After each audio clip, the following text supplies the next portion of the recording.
ভগবান শ্রীকৃষ্ণের বাণী হল জীবনের পরম সত্য ও পথ প্রদর্শক, যা শ্রীমদ্ ভগবদ গীতার মাধ্যমে মানুষকে নিষ্কাম কর্ম, আত্মজ্ঞান এবং ভক্তির পথ দেখায়।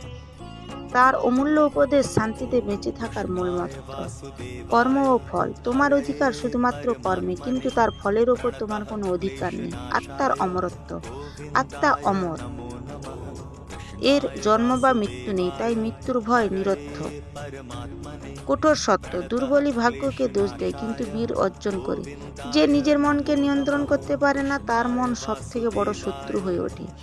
ভয় ও সাহস, তোমার যা কিছু আছে তা তুমি ঈশ্বরের নামে সমর্পণ করো, তাহলেই তুমি সব থেকে সুখী হবে। কাম, ক্রোধ এবং লোভ, এই তিনটি হলো নরকের পথ। নিজের উপর বিশ্বাস, শক্তিমান সেই যে নিজের ক্রোধকে জয় করতে পারে এবং সহনশীল। প্রেম ও ভক্তি, নিঃস্বার্থ প্রেম হৃদয় ও মনে শান্তি আনে, কারণ এটি বিনিময়ে কিছু চায় না।